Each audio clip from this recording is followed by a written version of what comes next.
Dia após dia, testemunhas do mundo todo permanecem atentas ao céu. Em diferentes regiões do planeta, são registrados fenômenos de OVNIs que ainda não tiveram explicação. Mas alguns casos chamam mais atenção e a ciência parece chegar ao limite quando as testemunhas são pilotos, controladores aéreos, astrônomos e astronautas. As histórias deles seriam a prova final de que recebemos visitantes? Porque muitos dos envolvidos nesses incidentes temem contar suas experiências. Em León, no México, 15 objetos voadores não identificados atrapalharam o funcionamento do Aeroporto Internacional de León, em Guanajuato. O que eram esses objetos? O que os especialistas disseram? Em Foz do Iguaçu, no Brasil, o avião do capitão Meirelles se aproximava da pista para aterrissar quando um OVNI foi detectado na tela dos radares do aeroporto. Vários aviões observaram o mesmo de suas posições. O que era o estranho objeto que as equipes viram? Em Bogotá, na Colômbia, um piloto avisa a torre de controle que ficou cego devido a uma luz estranha. Testemunhas afirmaram que viram um OVNI acompanhando o avião. 35 anos depois, uma jornalista sai em busca de toda a verdade. O que realmente aconteceu por trás desse episódio insólito? Autorizando a decolagem. Ex-funcionários da NASA relatam a adulteração de imagens de segurança máxima registradas nas missões Apollo. Ainda sem resposta. Existirá um acordo de silêncio em torno do fenômeno OVNI na maior agência espacial do planeta? Estamos aguardando a confirmação da torre.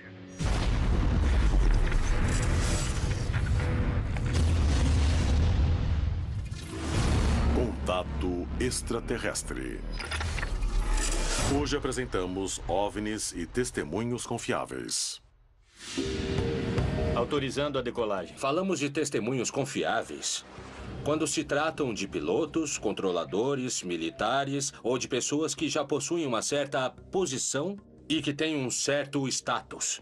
Se são mais preparados, têm mais experiência na profissão e podem se arriscar com o que falam, são considerados testemunhos confiáveis.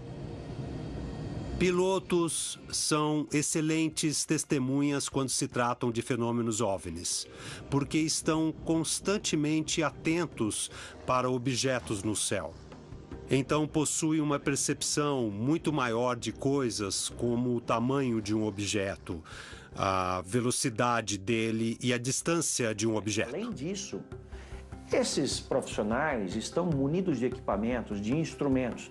Eles têm radares, eles têm sensores, eles têm a capacidade de determinar velocidades, tamanhos, rotas. Todas essas informações são muito caras à ufologia. As testemunhas confiáveis possuem um conhecimento excepcional sobre o fenômeno OVNI, e seu ponto de vista é fundamental para entendê-lo melhor. Entretanto, seus relatos quase nunca são divulgados. Por que existe esse silêncio? Mas existe um problema para os pilotos, e o problema é principalmente para pilotos de empresas aéreas comerciais. As companhias não se sentem à vontade quando os pilotos falam sobre OVNIs, porque temem que o público pense que os pilotos são desmiolados. Muitos recebem ordens de não falar. E muitos normalmente não comentam, porque existe um protocolo e você pode arrumar confusão se levar isso ao grande público. Quando um piloto fala que viu alguma coisa, é porque a situação foi extrema. E é preciso reportar aquilo. Relatos de pessoas da aviação poderiam desvendar o mistério oculto por trás do fenômeno OVNI. Um dos casos mais impressionantes da história mundial da aviação ocorreu no México, onde uma grande quantidade de testemunhas especialistas não conseguiu explicar o que ocorreu no céu de León, em Guanajuato. Pilotos, controladores e auxiliares de pista ficaram pasmos, e o assunto chegou à imprensa com consequências inesperadas. O controlador aéreo Emiliano Torres e José Vega, bombeiro aeroportuário, foram duas das testemunhas envolvidas no episódio, que terminou em um incidente conturbado com as autoridades. Ainda sem resposta. Eu fui trabalhar no meu turno de controlador de tráfego aéreo. Estamos aguardando. E durante meu turno, por volta de umas 10 da manhã, estava um dia claro e bonito. Autorizando a decolagem. Eu estava entrando no meu turno de guarda na estação dos bombeiros do aeroporto da cidade de Morelia. Aproximadamente umas 10h15 da manhã, um avião de uma companhia internacional pediu autorização para sair da plataforma e ir até a pista de decolagem. Estamos aguardando a confirmação da torre. Autorizamos a aeronave a efetuar a manobra. Começaram a taxiar, iniciaram a saída e andaram com o avião para levantar voo na pista. Em seu posto, José seguia atento à comunicação do rádio. E logo iria se tornar uma testemunha-chave de um fato muito estranho. Teve um momento em que o piloto perguntou ao controlador se ele tinha conhecimento do tráfego aéreo na zona de exclusão aérea. Naquele momento, estava organizando meus planos de voo. E ele disse: Torre, estou vendo à frente alguns objetos esféricos. Tinha objetos no local da decolagem, aí ele não podia fazer a manobra com o risco de provocar algum acidente. Então pediu que confirmassem aquela situação. Estamos aguardando a confirmação da torre. Autorizando a decolagem. Olha lá, o que é aquilo ali? Após receber a informação do piloto, o controlador começou a procurar uma explicação para o que acontecia, sem saber que nunca chegaria a uma conclusão. E que estava diante do evento mais estranho que presenciaria em toda a sua carreira. Ainda sem resposta. Checamos com o táxi aéreo e perguntamos se tinham detalhes de algum voo local por ali, de aeromodelismo ou outra coisa, e responderam negativo. Tem tráfego na zona de exclusão. Emiliano não conseguia ver as esferas estranhas, muito menos encontrava alguma explicação. Sem uma resposta clara, o piloto não poderia decolar. Antes, precisava garantir que o voo fosse seguro. Ainda sem resposta. Então, retomou a comunicação com a torre de controle. Repetiu que era uma série de objetos que estavam no final da pista e que não podiam fazer a manobra de decolagem. E naquela hora, o controlador falou que não estava vendo nada. Observamos uma luz estranha. Emiliano não conseguia avistar o que o piloto via. Entretanto, uma presença incomum mudaria essa realidade. Eu estava com o meu colega de trabalho, um engenheiro, que pegou o binóculo e começou a gritar: Emiliano, Emiliano, é uma coisa estranha, algo diferente. Algo diferente. Aí eu virei, então veio a surpresa, ao observar as várias esferas de aparência metálica. E de tamanho e proporção consideráveis. E como estava à luz do dia, dava para ver, eram muito notáveis. Primeiro era saber o que estava lá, e depois a preocupação que se o avião saísse, se a aeronave saísse, o que podia acontecer. Eram de tanta magnitude que fiquei parado, olhando vários minutos. Emiliano Torres se viu em uma encruzilhada. Não tinha ideia do que estava acontecendo na pista de aterrissagem que controlava.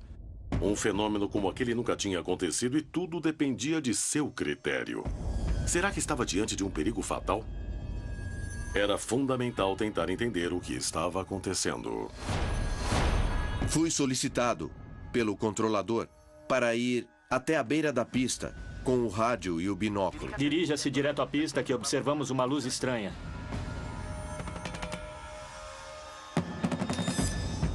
Atravessei a plataforma e cheguei à lateral da pista. A olho nu dava para ver os objetos metálicos. Da cabeceira da pista, José Vega tinha uma visão privilegiada. Mas será que corria perigo? Ninguém sabia se as esferas eram agressivas ou perigosas. E o bombeiro era a pessoa mais próxima delas.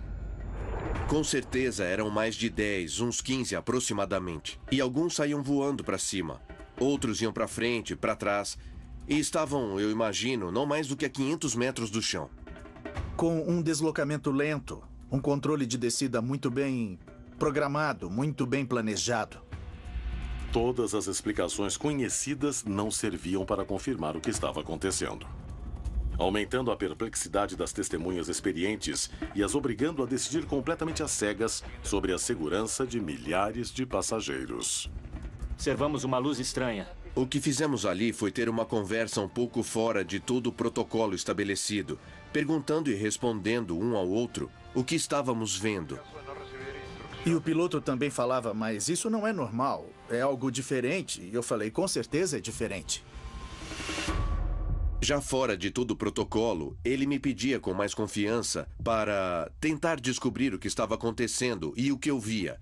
Dependendo do que eu visse, a decisão seria tomada. Se a aeronave ficaria ou sairia. José se aproximou mais dos objetos. Ele não percebia que estava se expondo ao perigo.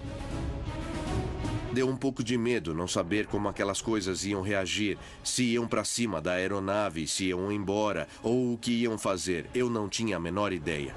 Conforme o tempo passava, mais a situação se agravava no aeroporto movimentado. Na hora só pensei na segurança dos passageiros e dos pilotos. Minha angústia crescia, porque os objetos iam se aproximando cada vez mais. Pouco a pouco se aproximavam e chegou um momento em que eram praticamente visíveis a olho nu. Não precisava mais de binóculo. Emiliano ficava cada vez mais impressionado. Tudo o que sabia sobre segurança aérea era desafiado pela presença dos OVNIs. O que aconteceria se um avião tentasse aterrissar? Emiliano se viu obrigado a tomar uma atitude drástica.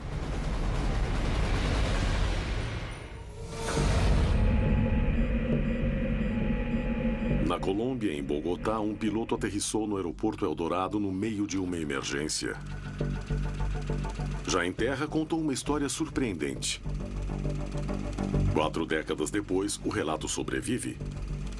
Entretanto, não existe documentação oficial de confirmação.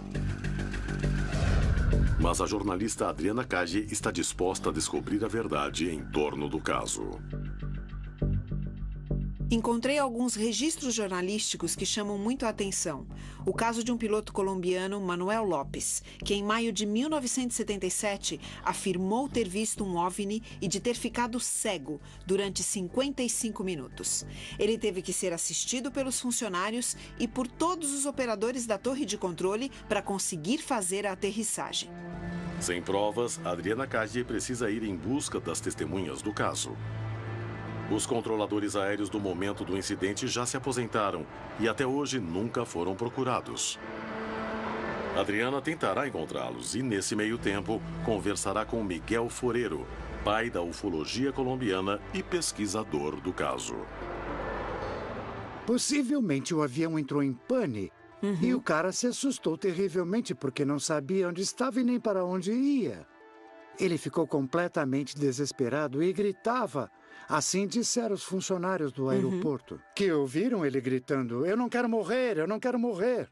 E o que é que o senhor pensa sobre esse relato que o piloto deu? A coisa foi de tal gravidade que se o piloto não conseguisse voltar a controlar o avião ao entrar no aeroporto de Eldorado e os funcionários não dessem as coordenadas para onde ele deveria pousar, ele ia morrer. Isso não teve nada a ver com o avião. Agora, coincide também com outras coisas. Mas há um porém que não foi falado e eu vou falar pela primeira vez. O que falaram os camponeses do lugar por onde o avião sobrevoou naquele dia? Em torno das 3 ou 4 da tarde. Naquele dia viram passar o avião. E o que mais chamou a atenção é que ele estava bem alto e não dava para ouvir o barulho do motor do avião. E observaram que, à frente dele, a certa distância, tinha uma espécie de disco que disseram ser metálico. Foi de uma gravidade realmente enorme tudo o que aconteceu, porque aquilo foi quase fatal. E volto a falar, se não fosse pelos homens do aeroporto, esse piloto já era. A entrevista com Miguel revela dados únicos e não divulgados até então. Mas o que os médicos especialistas acham desse relato? Seria possível um homem ficar cego por 1 hora e aterrissar um avião nesse estado? Existe um jeito de provar se o caso foi legítimo? As testemunhas do caso irão falar sobre o fato? Adriana Cage irá em busca de todas as respostas. Testemunhas confiáveis poderiam confirmar se recebemos ou não a visita de inteligências extraterrestres. Existem muitos casos protagonizados por essas pessoas. Em León, no México, um aeroporto teve sua rotina alterada pela presença de luzes estranhas que voavam na cabeceira da pista. Em Bogotá, na Colômbia, um caso antigo envolve um piloto cegado por um objeto voador não identificado. A jornalista Adriana Cage tentará comprovar se o caso realmente aconteceu. Em Foz do Iguaçu, tripulantes e controladores se surpreenderam diante de um estranho objeto que voava próximo às rotas aéreas.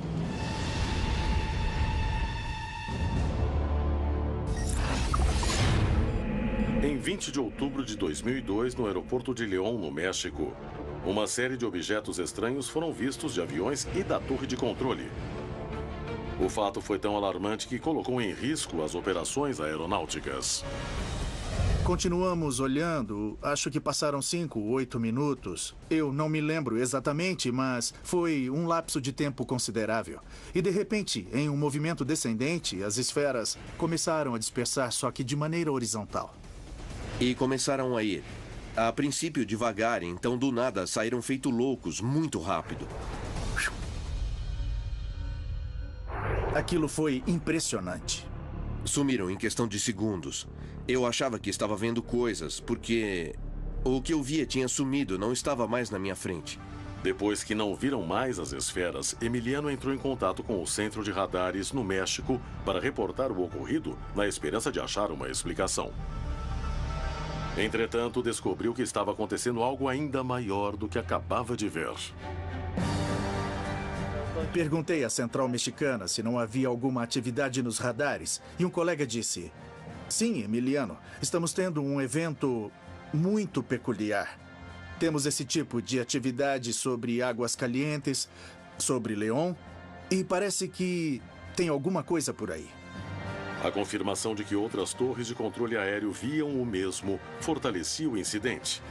Mas de Guanajuato já não era mais visível, então Emiliano tomou uma decisão.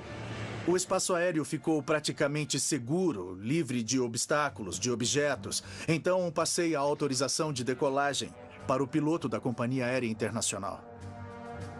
Autorização de decolagem concedida. Quando o avião decolou, o piloto disse que os objetos iam na direção de Uruapan. E da mesma maneira que foram vistos aqui, em terra, ele estava vendo lá de cima. E já em voo, antes de nos despedirmos, então, o piloto me disse: "Poxa, que evento mais incrível que nós dois tivemos hoje."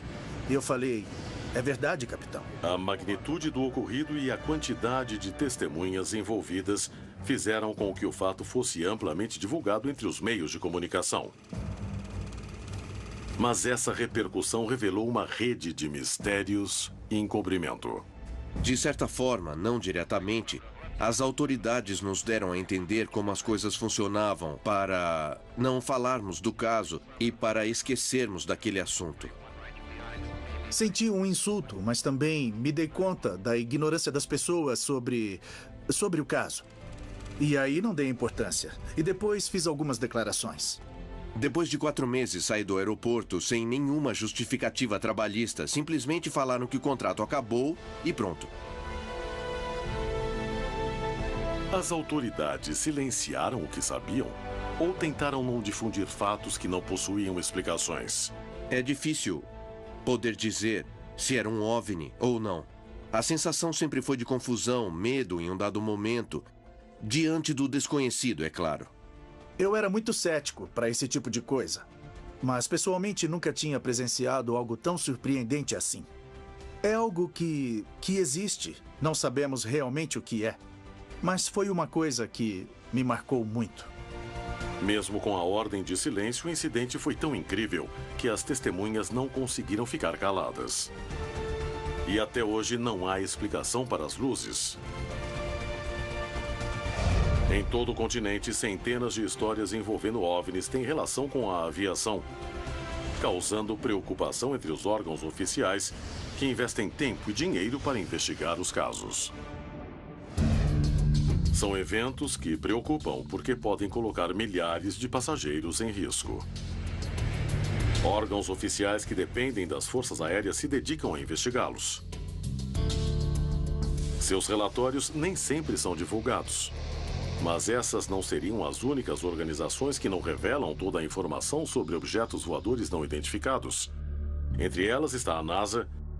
E segundo Ken Johnston, ex-integrante da agência, ali também não é revelada toda a informação sobre a possibilidade da existência de vida em outros planetas. Seria possível existir um segredo tão grande?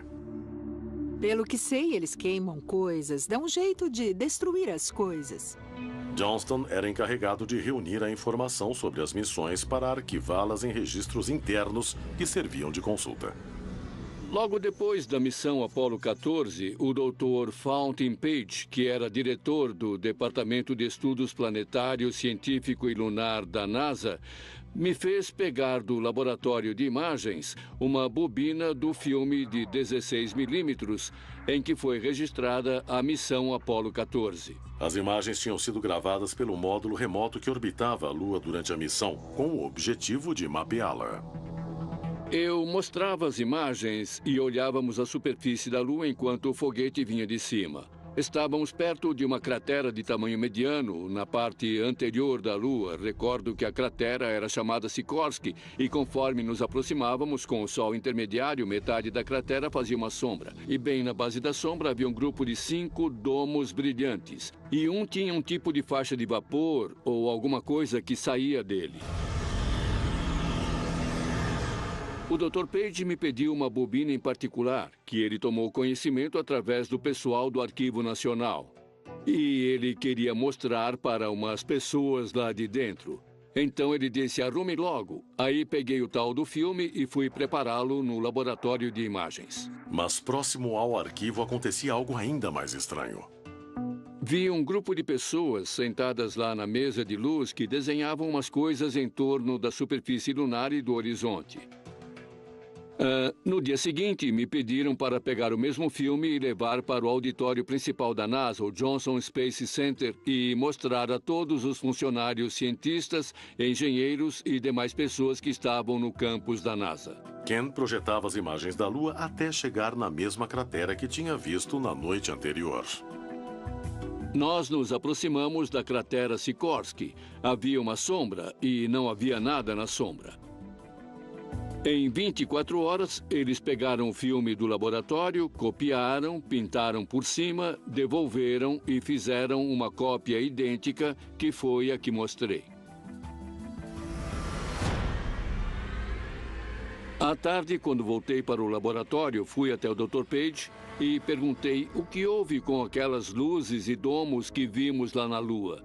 Ele me olhou, deu uma piscada e falou, nunca houve nada ali.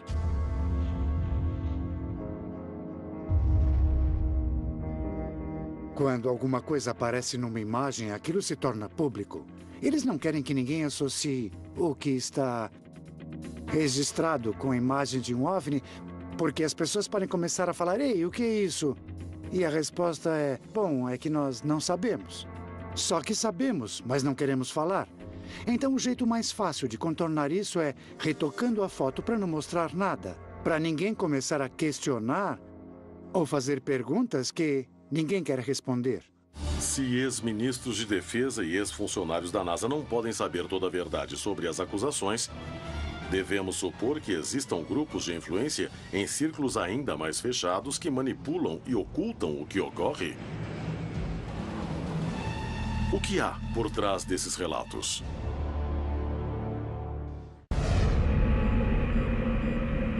Em 1977, o piloto Manuel Lopes ficou cego ao observar uma luz que estava perto de seu avião.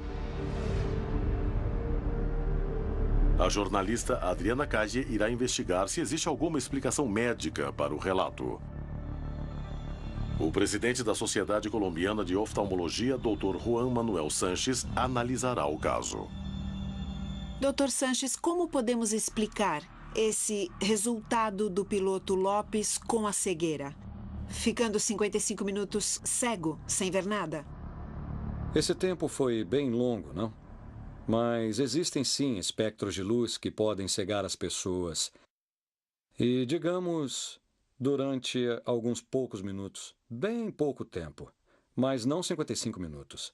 Para que um raio de luz determinado promova um dano permanente, tem que ser um espectro de luz especial. E a pessoa não ficaria 55 minutos, mas permanentemente cega. E as empresas que costumam contratar os pilotos fazem exames periódicos para atestar a aptidão de quem pode pilotar esses aviões? Claro, claro. Os pilotos precisam se submeter a exames de visão específicos com periodicidade determinada de acordo com a aeronáutica civil. Você já soube de algum registro ou evento similar ao caso do piloto Lopes? Não. Não conheço casos parecidos com esse. Podem ser eventos tipo vascular no cérebro que explicariam isso. Ou a pessoa pode ter tido algum tipo de transtorno psicossomático que foi direcionado para o campo da visão. Isso também explicaria a situação. Os exames periódicos que os pilotos realizam não deviam ter detectado alguma anormalidade na saúde de Manuel Lopes. E no caso de uma doença corriqueira, por que nunca mais foi registrado um caso similar nos 55 anos de existência do aeroporto Eldorado? Seguindo a sugestão do oftalmologista, Adriana decide falar com uma das psiquiatras mais renomadas da cidade, a doutora Nancy Coleman Ardila, presidente da Associação Colombiana de Psiquiatria Biológica. Pode nos falar sobre a síndrome de ofuscação que o piloto pode ter apresentado? Existem alguns elementos que podem nos levar a pensar que esse piloto talvez tenha sofrido a síndrome. De fato, há profissões que são bastante propensas a causar alterações na percepção sensorial. Durante a sua carreira, já ouviu falar sobre casos repentinos de pilotos que tenham sofrido essa síndrome de ofuscação? Há estudos que mostram serem mais propensos do que a população no geral e, por isso, existem condições diferentes de trabalho, dentre as quais estão fazer exames específicos para que não tenham patologias ou doenças que possam favorecer a ocorrência desses fenômenos. E haveria outra desordem psicológica que o piloto Manuel Lopes possa ter apresentado para ter passado por essa cegueira e toda a situação de pânico que ele viveu durante aquele voo? Ele deu sinal para a torre de controle que viu alguma coisa. Viu uma luz que o cegou e depois começou a ver coisas de cores diferentes ou com uma distorção. É possível abordar isso de 2 pontos de vista, sendo uma alteração biológica ou na química cerebral, que faz com que a percepção seja distorcida, e o outro é uma alteração emocional ou psicológica, como é chamada. A ansiedade, o estresse, o pânico podem produzir esse tipo de fenômeno, fazendo com que a pessoa tenha uma percepção diferente da realidade. A doutora Nancy Coleman não descarta as opções psiquiátricas. Entretanto, o caso foi o único em toda a história do aeroporto de Eldorado, em Bogotá. Adriana precisa provar se o caso foi verdade ou um mito. Então vai conversar com Eduardo Russi, chefe de controle aéreo do aeroporto na época, a pessoa indicada para confirmar o caso.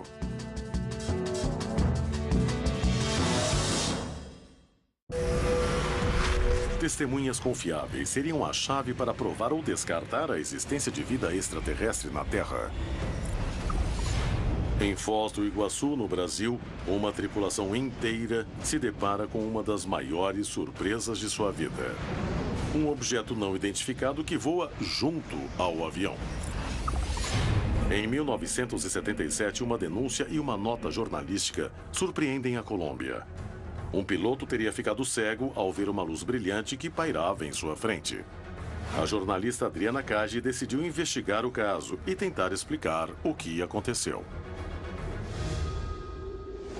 Após uma longa pesquisa, Adriana chegou a Eduardo Russi, o chefe de controle aéreo da torre do aeroporto de Eldorado na época. Ele poderá confirmar se o caso foi real e o que aconteceu. Chamou muito a minha atenção o que aconteceu naquele dia, porque era o chefe da torre de controle do aeroporto Eldorado e de Guaymaral. Isso. O que houve naquele dia, Sr. Russi?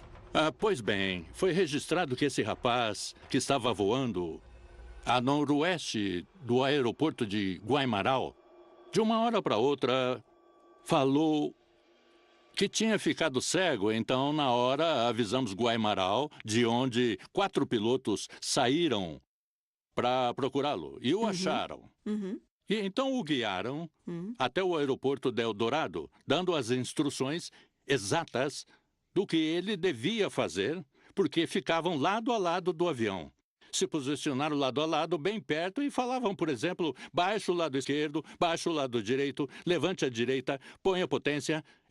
Enfim, falando tudo o que viam, porque eles voaram com a esquadra, em informação bem fechada. Bem fechada, para guiá-lo até o momento em que, finalmente, conseguiu se estabilizar no final da pista, ou seja, na trajetória direta da pista, para uma boa aterrissagem.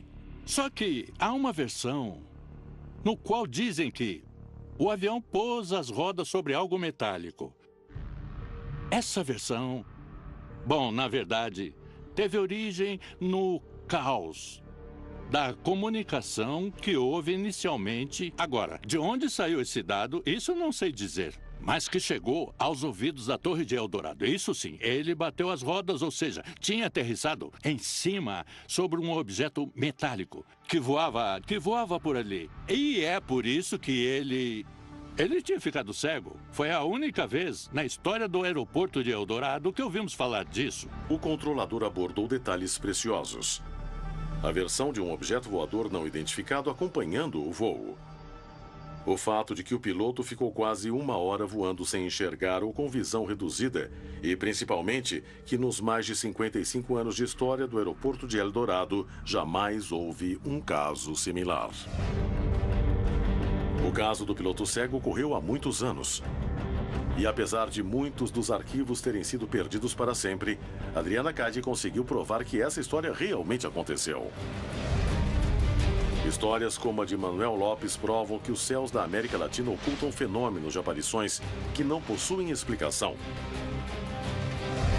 Muitas vezes, os incidentes são tão incomuns que mesmo as testemunhas mais experientes ficam sem resposta diante do que vem.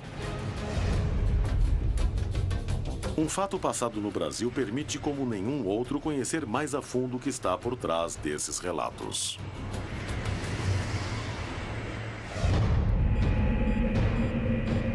Em 22 de agosto de 1985, um estranho episódio colocou em alerta a tripulação de dezenas de aviões que sobrevoavam a área de Foz do Iguaçu, na fronteira entre Argentina e Brasil, e as torres de controle de 3 países da região. Foi um dos casos de ocorrência de fenômenos OVNIs mais controversos do continente. O hoje comandante aposentado Carlos Meirelles era engenheiro de voo em Cruzeiro do Sul. Naquele dia, ele e seus companheiros voavam no que consideravam condições normais. Entretanto, tudo o que sabiam sobre a aviação seria colocado à prova para sempre. O voo saía do Rio, São Paulo, Foz do Iguaçu, Assunção. E nós éramos 5 que estávamos operando o avião. Eu era um engenheiro de voo, faço uma parte da pilotagem também. Nós éramos todos pilotos. A bordo da cabine viajavam sem saber que a torre de controle registrava algo estranho nas telas de seus radares e que seu voo logo seria afetado. Quando nós chegamos, estávamos nos aproximando de Foz do Iguaçu, a torre nos perguntou se nós estávamos vendo um objeto voador não identificado na vertical do campo. Ninguém imaginava que estavam prestes a presenciar um fenômeno que não podiam classificar, apesar da vasta experiência e conhecimento. Meirelles suspeitava que algo mais estaria acontecendo. A paz do voo estava a ponto de acabar em seu momento mais crucial, durante as manobras de aterrissagem. A gente olhava, não via, mas quando eu estava pronto para pousar, dei uma olhada para cima e vi o objeto lá. E é um objeto voador não identificado. O objeto era algo tão estranho que não podia ser identificado como uma aeronave conhecida. Ele tinha uma cor prateado fosco, tinha a forma de uma bola de futebol americano e parecia que tinha uma coisa cor de laranja no meio, como uma cinta circundando, que o pessoal da torre dizia que era uma saia. Nenhum dos 5 oficiais do voo entravam em acordo sobre o que viam. Alguns achavam que fosse um globo, até que o OVNI realizou um novo movimento, aumentando a confusão.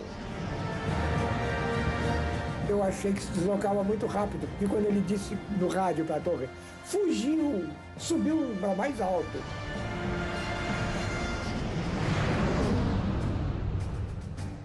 De repente, o objeto desapareceu, enquanto o avião se aproximava de Assunção, no Paraguai, após uma breve escala em Foz do Iguaçu.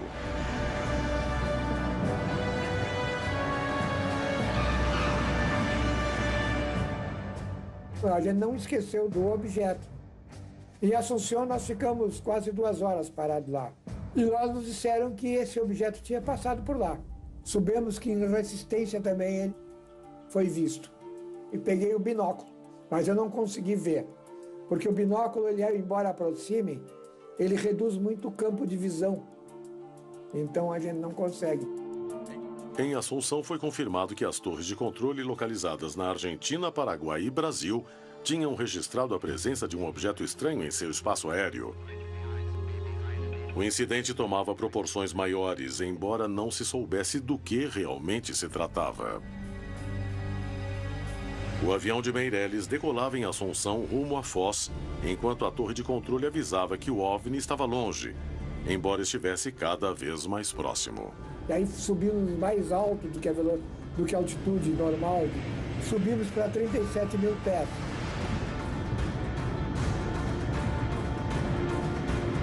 O OVNI tinha voltado e dessa vez estava ainda mais próximo ao avião, que realizava as delicadas manobras de decolagem. Ele estava mais ou menos nessa altura. Nivelamos, ele ficou à nossa direita.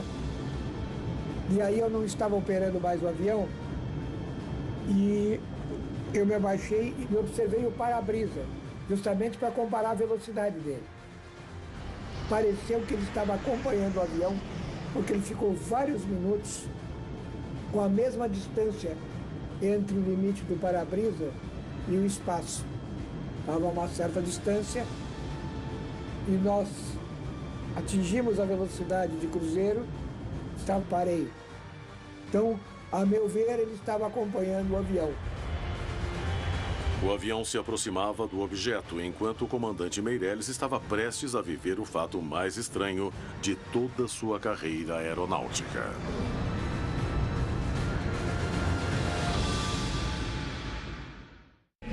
Em 22 de agosto de 1985, um estranho episódio colocou em alerta a tripulação de dezenas de aviões que sobrevoavam a área de Foz do Iguaçu, na fronteira entre Argentina e Brasil, e as torres de controle de 3 países da região.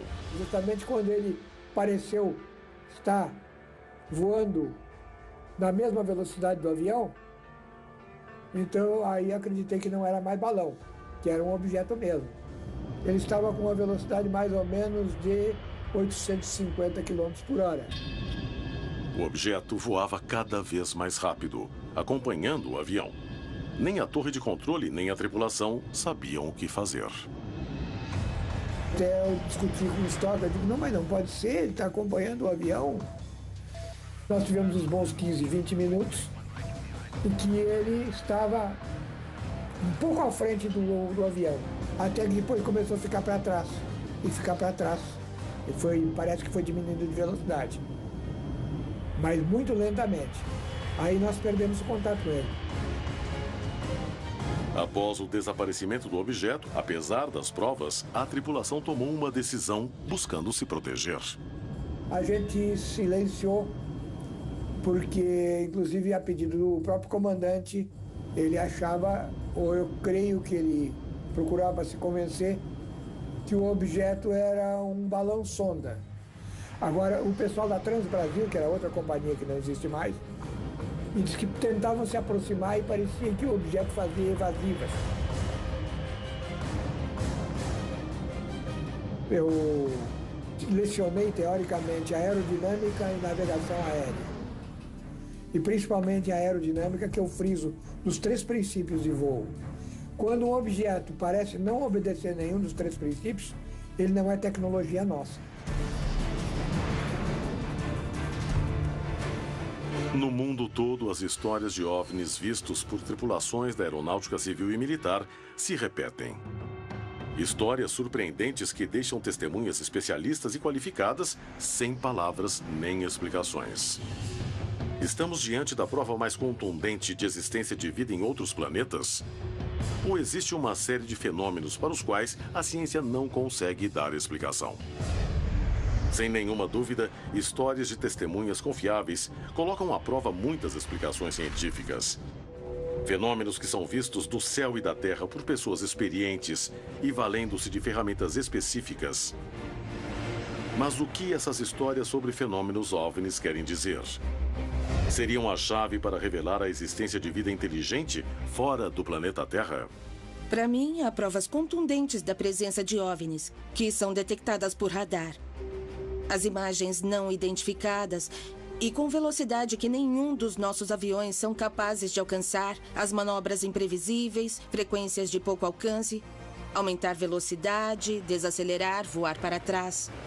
Se há alguém mais capacitado em nosso planeta a definir isso, são certamente aquelas pessoas que lidam com o meio aeronáutico, que já são experientes na observação do céu.